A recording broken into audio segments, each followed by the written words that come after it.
जैसा कि आपने जिक्र किया कि बाबा गुलाम शाह का, मैं ये बताना चाहता हूँ कि हिंदुस्तान हमेशा से ऋषि मुनियों और पीरों फकीरों का देश रहा है और इन सारे लोगों की दुआएं हैं जिनकी वजह से आज हम हर फील्ड में बहुतों से बहुतों से हम आगे। अभी कोविड का देखिए, जितनी हमने तरक्की की और जितने सबसे पहले दुनिया में हमने इस फील्ड में हम आगे आए हैं। कोविड वैक्सीन बनाना हो, नंबर ऑफ वैक्सीनेशंस हो रहे हों, वो सारे, तो ये सारी चीज़ें जो है मैं समझता हूँ कि जो हमारी एक परंपरा रही है और एक हमारा रहा है कि बहुत से लोगों की दुआएं हैं, बहुत से लोगों का साथ है, बहुत से लोगों की मेहनत है। तो ये मैं अपने बारे में ये है कि मेरी एजुकेशन अलीगढ़ से हुई। पीएचडी मैंने एक CSIR का इंस्टीट्यूट है जो कि पूरे बड़े शरीर में ऐसा इंस्टीट्यूट नहीं है, इंडस्ट्रियल टॉक्सिकोलॉजी रिसर्च सेंटर, जो कि आज Indian institute of toxicology research के नाम से जाना जाता है, वहाँ से की। उसके बाद मैंने कश्मीर यूनिवर्सिटी ज्वाइन किया और करीब 33 साल मैं कश्मीर यूनिवर्सिटी में रहा और इस 33 साल के अरसे में मैंने करीबन हर ओहदे पे काम किया। मेरा टीचिंग तो और रिसर्च वो मेरा रहा ही है, वो मेरा पहला फरीज़ा था। उसके साथ साथ मैं करीब 22-24 साल से एडमिनिस्ट्रेशन से भी मुंसलिक रहा। हेड ऑफ द डिपार्टमेंट रहा, फिर डीन रहा, डीन एकेडमिक्स रहा। यूनिवर्सिटी में जितनी भी कमेटीज़ हैं, स्टार्टिंग फ्रॉम डिपार्टमेंटल कमेटी जो कि सबसे लोएस्ट कमेटी होती है, to the highest university council, उसका मेंबर रहा। और इन सारी चीज़ों को उसके बाद जो है फिर मुझको यहाँ का पौधा दिया गया, यहाँ की जिम्मेदारी दी गई और मैंने इस इंस्टीट्यूशन को ज्वाइन किया, जिसके लिए मैं जम्मू एंड कश्मीर गवर्नमेंट का शुक्रगुजार हूँ कि उन्होंने मुझको इस लायक समझा कि मैं इस ओहदे पे फाइज होकर और यहाँ की कौम की, यहाँ की स्टूडेंट्स की खिदमत कर सकूँ। सर, हमारी कोशिश रहेगी सीधे तौर पे सवाल पूछे जाएं, क्योंकि जो आपकी शख्सियत है, जो हमने अभी तक सुना, आप हमेशा पॉजिटिव क्रिटिसिज्म को वेलकम करते हैं। कुछ लोग होते हैं जो क्रिटिसिज्म बर्दाश्त नहीं करते, लेकिन आप पॉजिटिव क्रिटिसिज्म को वेलकम करते हैं। हम चूंकि इस फील्ड में, इस इलाके में, जर्नलिज्म के फील्ड में पिछले तकरीबन 12 सालों से अपनी खिदमत अंजाम दे रहे हैं। काफ़ी चीज़ें हमने देखी। इस यूनिवर्सिटी को जब इसका संग बुनियाद रखा गया था, तब से लेकर आज ये यूनिवर्सिटी जहाँ तक हमने रोज़मर्रा इस यूनिवर्सिटी को देखा, काफ़ी चीज़ें हमें भी पता चली इस यूनिवर्सिटी के बारे में। कुछ ज़्यादातर अच्छी, कुछ चीज़ें बुरी भी रहती हैं बीच में, जो दुरुस्त भी हुई, कुछ चीज़ें अभी भी बेहतर करने की ज़रूरत है।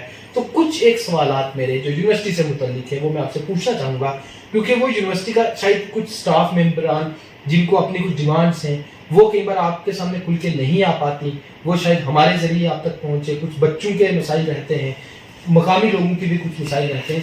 सर, सबसे पहली चीज़ इसी यूनिवर्सिटी को लेकर जो एक बड़ा मामला हम रोज़मर्रा देखते हैं, जब ये यूनिवर्सिटी शुरू होगी, ऑफलाइन क्लासेस पूरी तरह से बहाल होगी, रोज़ाना राजौरी शहर से जब बच्चों को यूनिवर्सिटी आना पड़ता है, जो बच्चे अच्छे ख़ानदानों से ताल्लुक़ रखते हैं, उनके पास अपनी गाड़ियाँ हैं, लेकिन काफ़ी बच्चे ऐसे जो मिडिल क्लास या लोअर मिडिल क्लास से ताल्लुक़ रखते हैं, उन्हें हम आज भी देखते हैं कि वो मेटाडोर के पीछे, बसेस के पीछे लटक के यूनिवर्सिटी पहुँचते हैं और एक अंदाज़ा नहीं लगाया जा सकता कि जो बच्चा इंजीनियरिंग करने आ रहा है, तो अगर उसे सुबह इस सूरत हाल में यूनिवर्सिटी पहुंचना पड़ेगा, उसे काफ़ी मुश्किलात उठानी पड़ती हैं। और आज कल यूनिवर्सिटी की वैसे भी जो सड़क की हालत है वो मरम्मत की वजह से बेहतर नहीं है।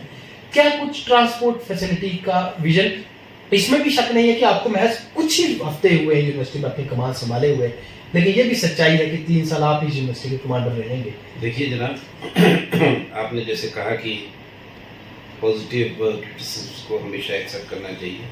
मेरा ये मानना है कि कॉम्प्लेसेंसी नहीं होना चाहिए और मैं ये मानता हूँ कि जिस शख्स के अंदर जिस दिन कॉम्प्लेसेंसी आ गई उस दिन उसकी डेथ हो गई। हमेशा कोई भी चीज़ परफेक्ट नहीं, हमेशा स्कोप रहता है इम्प्रूवमेंट का और इम्प्रूवमेंट तब तक नहीं हो सकता जब तक कि आपसे कोई बताए ना, या आप खुद न महसूस करो। दोनों तरीके, आप खुद महसूस करो या कोई आपसे बताए कि हाँ साहब यहाँ पे इस इम्प्रूवमेंट की या इस चीज़ की यहाँ पे ज़रूरत है। मैं नहीं समझता कि उसमें कोई नुकसान है। अगर कोई आपसे कुछ कहता है और अगर उसमें जस्टिफिकेशन है और अगर आप कन्विंस हैं तो कि नहीं ये आपके क्रिटिसिज्म हो, आपको एक्सेप्ट करना चाहिए। और मैं उसको क्रिटिसिज्म नहीं लूँगा, मैं उसको एडवाइस लूँगा, क्योंकि क्रिटिसिज्म एक बहुत ही निगेटिव चीज़ हो जाती है। तो उसको क्रिटिसिज्म ना कह के एडवाइस कि हाँ साहब अगर कोई कह रहा है कि साहब ये अच्छी चीज़ है और इसको करना चाहिए, मैं I will be more than happy to accept that और इम्प्लीमेंट दैट। अब आपने ट्रांसपोर्ट फैसिलिटी का कहा, हमारी जहाँ तक मैंने आज तक वो किया है कि हमारी बसेस हैं जो हमने स्टूडेंट्स के लिए और एम्प्लॉयज़ के लिए रिजर्व कर रखी हैं, जो नीचे से लेके यहाँ तक आती हैं और उनको वापस भी ले जाती हैं। ये ज़रूर है कि अभी उनकी तादाद नाकाफ़ी है और इंशाल्लाह जो है हम इसको और भी ऑगमेंट करने की कोशिश करेंगे। हमारे पास एक बड़ी मुश्किल ये आ जाती है कि हम और यूनिवर्सिटीज़ की तरह नहीं हैं, हमारे पास फंड्स की कमी है और भी चीज़ों की, लेकिन हम उसको ओवरकम करने की कोशिश कर रहे हैं और जैसे जैसे हमारी हालत सुधरती जाएगी इंशाल्लाह हम उसको आगे बढ़ाते हैं। सर, एम्प्लॉइज का एक ग्रीवियंस रहा काफी सालों से, जो बार बार यहाँ वाइस चांसलर आते रहे, उनके सामने वो चीज को पेश करते रहे। यहाँ प्रमोशन पॉलिसी को लेकर एम्प्लॉइज में कहीं खदशा रहता है कि शायद प्रॉपर प्रमोशन पॉलिसी आज तक नहीं है। मैं महसूस करता हूँ कि आपको कुछ ही हफ्ता हुए यहाँ हुए हैं, तो शायद बेहतर नहीं है इस तरह का सवाल आपसे पूछना, क्योंकि अगर कोई लूप होल कहें या कोई कमजोरी कहें या कुछ एक सिस्टम जो पिछले 10-12 सालों से चला हुआ आ रहा है, तो हम उम्मीद तो नहीं कर सकते कि आप कुछ ही हफ्ता में उसको दुरुस्त करेंगे। बट चूंकि आपके नॉलेज में होना जरूरी है कि आखिर आपके मुलाजमी जो कि यूनिवर्सिटी की रीढ़ की हड्डी है वो क्या सोच रखते हैं, प्रमोशन पॉलिसी को लेकर उनका कहीं ना कहीं खदशा है। मैं जिस दिन मैंने ज्वाइन किया है मैं बैठा नहीं, बहुत मेहनत की, कोशिश की कि पता चले कहाँ किसको क्या परेशानी है और हम इंशाल्लाह बहुत जल्द उसको पूरा करने की कोशिश करेंगे। मैं एग्जांपल देता हूँ, जैसे आपने मुलाजमीन के लिए कहा, जब मैं आया तो मैंने देखा कि अब तक यहाँ पे सारे लोग असिस्टेंट प्रोफेसर, 15 साल पुरानी यूनिवर्सिटी है, उनके प्रमोशंस हो जाना चाहिए थे, जो किसी वजह से नहीं हो पाए। क्या रीज़न था वो मैं उसमें जाना नहीं चाहता। मैं जिस दिन आया हूँ उसको मैंने विदिन 3 डेज यहाँ से हमारी जो सिस्टर यूनिवर्सिटी है कश्मीर यूनिवर्सिटी, उनके वाइस चांसलर को एक ख़त लिखा कि जो वहाँ एक्सपर्ट्स हैं इन चीज़ों के, आप हमें खुदारा 15 दिन 20 दिन के लिए हमारे पास डिप्यूट कर दीजिए, सो दैट ऐसे जितने भी केसेस हैं वो सारे हमारे पास आ जाएं, हम उनको स्क्रीन कर लें। और मैं आपके इस ज़रिए मैं लोगों को बताना चाहता हूँ कि इंशाल्लाह बहुत जल्द जितने भी ऐसे केसेस हैं जो डिजर्विंग हैं, जो क्लियर हैं, जहाँ उनमें कमी नहीं है, हम उनको क्लियर कर देंगे। दूसरी चीज़, आज ही मैंने अपने स्टाफ को ये कहा है कि आप एक नोटिफिकेशन निकाल दीजिए कि जो लोग अब क्वालिफाई कर रहे हैं या जो लोग अभी अप्लाई नहीं कर पाए हैं वो इमीडिएटली 1 हफ्ते के अंदर अंदर अप्लाई कर दें, हमें बता दें, सो दैट कि जो पुराने केसेस हैं वो तो हम कर ही दें, जो आज तक के भी केसेस हैं हम उनको इंक्लूड कर दें। दूसरी चीज़ ये हो गया टीचिंग का। नॉन टीचिंग में भी हमारे पास था कि साहब कुछ लोगों के प्रमोशंस रुके हुए हैं। आज ही मैंने अपने जो है स्टाफ को यहाँ से कहा है कि साहब आइडेंटिफाई कर लीजिए और अगर कोई उसमें कानूनी अड़चन नहीं है हम उनको इंशाल्लाह बहुत जल्दी इसको पूरा कर देंगे। सर, टीचिंग में जैसे 70% के करीब जो टीचिंग फैकल्टी के लोग हैं वो लेक्चरर रैंक पे हैं यूनिवर्सिटी में, और नॉन टीचिंग में लैब टेक्नीशियन एक बड़ा लॉट है। ये दो खास करके यहाँ कुछ मुतासिर रहे हैं प्रमोशन पर। क्या ये जो आपने बताया कि आप एक प्रॉपर सिस्टम लाने जा रहे हैं वो सभी के लिए? बिल्कुल, मैंने बताया ना आपसे। देखिए, टीचर्स के लिए मैंने उनसे बुला लिया कश्मीर यूनिवर्सिटी से, जो कि मैं कश्मीर यूनिवर्सिटी के वाइस चांसलर का बहुत शुक्रगुजार हूँ कि मेरी बहुत ही छोटी सी एक उस पर उन्होंने फ़ौरन उसको एक्सेप्ट कर लिया और उन्होंने डिक्टेशन ऑर्डर भी शायद कर दिए हैं और इंशाल्लाह जल्दी ही वो आ जाएंगे और जितनी जल्दी हो सकता है हम उनको करेंगे। नॉन टीचिंग के लिए भी मैंने आपसे बताया कि साहब उनके लिए भी हमने कर दिया है कि आज तक की जितने भी केसेस हैं अगर उसमें कोई कानूनी अड़चन नहीं है तो जितनी जल्दी हो सकता है हम उनको क्लियर करने की कोशिश करेंगे। सर, जैसा आपने बताया कि यूनिवर्सिटी में एक फंड्स की कमी रही है क्योंकि एक नई यूनिवर्सिटी है और यहाँ जो अपना रेवेन्यू है वो एक बड़ा इंपॉर्टेंट फैक्टर रहेगा यूनिवर्सिटी की प्रोग्रेस में। जो हमारे पास कुछ रिपोर्ट्स हैं जिसको हम लेकर अभी कंफर्म नहीं है, लेकिन उसके मुताबिक पिछले 2 से 3 सालों में यूनिवर्सिटी में एडमिशन का ट्रेंड कुछ घटा है। अगर इसको तो मैं 100% अनकंफर्म एक इन्फॉर्मेशन मानता हूँ कि शायद कुछ डिपार्टमेंट्स ऐसे भी हैं जहाँ की सीट्स पूरी भी नहीं फिल हो पाई। अब वो ना जाने सही इन्फॉर्मेशन या गलत, लेकिन ऐसा जरूर है कि जो एडमिशन ट्रेंड है वो कम हुआ है, जो ना सिर्फ यूनिवर्सिटी के लिए एक सीरियस कॉज ऑफ कंसर्न है बल्कि रेवेन्यू जनरेशन के पार्ट पे भी वो एक कॉज ऑफ कंसर्न रहेगा। उन चीजों की वजह, क्योंकि सर ये एक इंपॉर्टेंट पॉइंट है, उन चीजों की वजह क्या रही और कैसे उनको अप्लाई किया। ऐसा है कि मैं इस बारे में अभी बहुत ज़्यादा तो आपसे नहीं मैं बात कर सकता, लेकिन कुछ कोर्सेज ऐसे हैं कि जहाँ ये ट्रेंड इसी यूनिवर्सिटी में नहीं है बल्कि पूरे हिंदुस्तान में।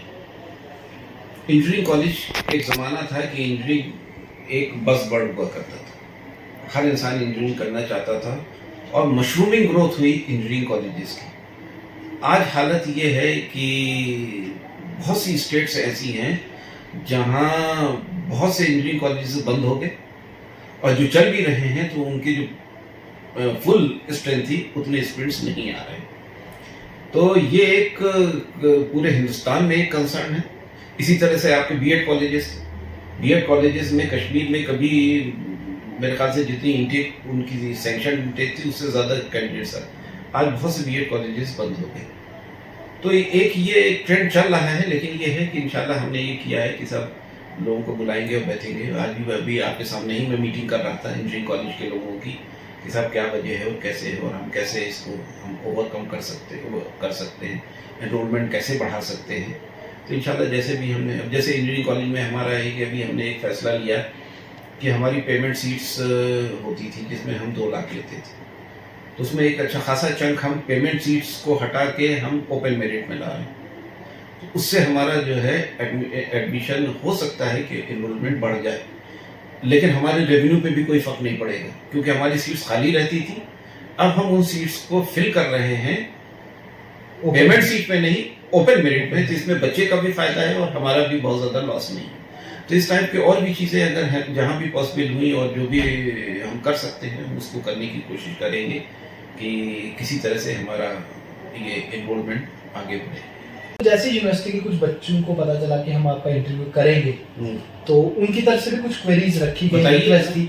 बच्चों का सर एक मसला जो यहाँ रहा है, अब शायद उसमें बेहतरी आई भी होगी, बट वो पिछले सालों में था, जब भी वो किसी भी चीज़ से मुतालिक एनओसी लेने के लिए अलग अलग जो हमारे यहाँ डीआर ऑफिस हैं एकेडमिक एग्जामिनेशन, वो वहाँ जाते हैं तो उनकी शिकायत रहती है कि उन्हें काफ़ी दिन वहाँ लगाए जाते हैं, उन्हें आजकल की तारीख दे दे के काफ़ी दिन यहाँ चक्कर लगाना पड़ता है। क्या कुछ ऐसा निज़ाम आपकी तरफ से, जैसे पीएसजीए एक public service guarantee act government की तरफ से कानून लाया गया कि उसमें टाइम फ्रेम रखा गया कि ये कागज इतनी देर में मुहैया होगा, ये क्या यूनिवर्सिटी के अंदर भी आप इस तरह से कुछ करेंगे? जनाब, मैंने इन सारे एस्पेक्ट पे जो है काम किया है और मैंने अपने सारे ऑफिसर्स को हिदायत दे दी है, कोई भी पेपर आपके पास 24 आवर्स से ज़्यादा नहीं होना चाहिए। अगर होगा आपके पास अगर कोई सॉलिड जस्टिफिकेशन है तो ही आप कर सकते हैं, अदरवाइज नहीं। दूसरी चीज़ ये है कि ये जो बच्चों के एनओसी का मामला है, हमने इस पर बहुत डिस्कशन किया और मेरा अपना मानना ये है कि बच्चा दूर से आता है और यहाँ उसके पास रहने के वसाइल नहीं है, रहने की जगह नहीं होती है, उसको जितनी मिनिमम पॉसिबल तकलीफ हो वो होना चाहिए। मतलब तकलीफ होना ही नहीं चाहिए, मैं ये कह रहा हूँ कि उनको तकलीफ होना ही नहीं चाहिए, जितनी जल्दी हम उसका काम करके दे सकें। और इंशाल्लाह अब आप देखेंगे कि इसमें काफ़ी इम्प्रूवमेंट आएगा।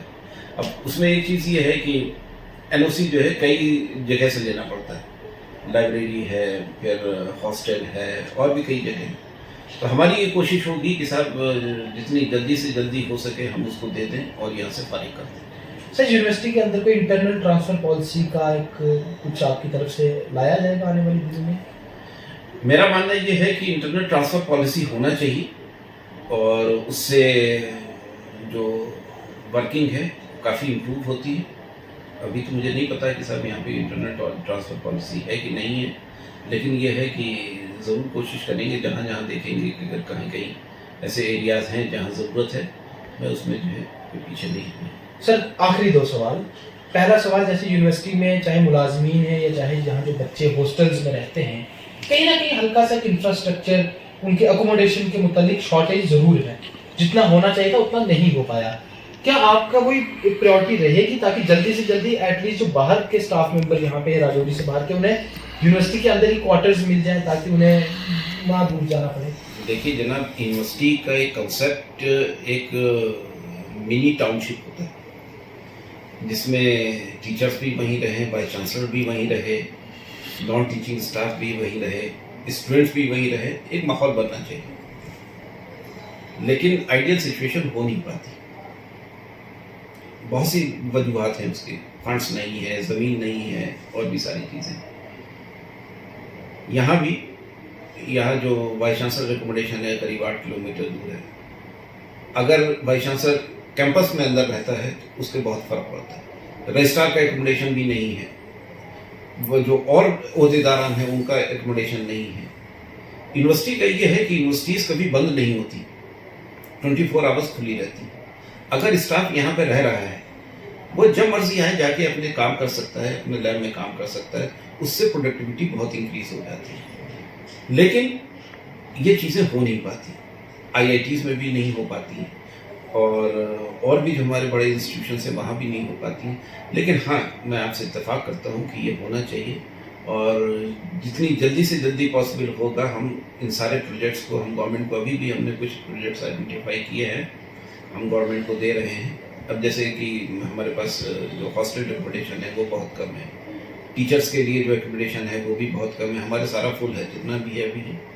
और यही रीज़न्स है कि लोग बाहर रह रहे हैं। तो हम इंशाल्लाह पूरी कोशिश करेंगे कि जहाँ से भी कहीं से भी अगर पॉसिबिलिटी होती है तो इस इंफ्रास्ट्रक्चर को बढ़ाने की कोशिश करें और इस तरफ ज़रूर ध्यान देंगे। अब जैसे हॉस्टल की बात है, ये जो यूनिवर्सिटीज़ हैं वो स्टूडेंट से होती हैं। जब हमने फैसला किया कि ये हमको यूनिवर्सिटी वापस ऑफलाइन कोर्सेज के लिए खोलना है तो हमने जो स्टूडेंट्स की हेल्थ है सबसे ज़्यादा हमारे लिए प्राइम इम्पोर्टेंस वो थी कि बच्चा घर से आ गया, इतने दिन के बाद आ रहा था, पैम्पर्ड था, तो उसको कम से कम एक जो मिनिमम पॉसिबल कंडीशंस हैं वो हमें मिलना चाहिए।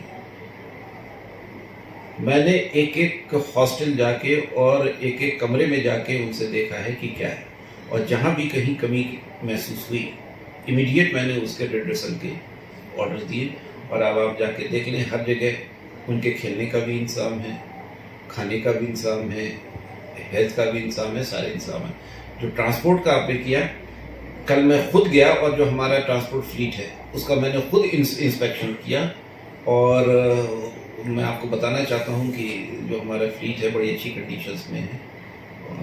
तो ये मेरे चीज़ें हैं जो मैं कर रहा हूँ और ये मेरा वादा है कि मैं बैठूंगा नहीं, काम करना है तो काम करना है हर तरह से आपके साथ। हम आपसे एज पेरेंट, एज गार्जियन आपके साथ खड़े हुए हैं। लेकिन कोई भी अगर ऐसी एक्टिविटी है, अनलॉफुल एक्टिविटी है या कि वो बर्दाश्त नहीं की, क्योंकि वो कहते हैं ना कि एक मछली सारे तालाब को गंदा करती है, वो इंशाल्लाह हम नहीं होने देंगे। शुक्रिया सर।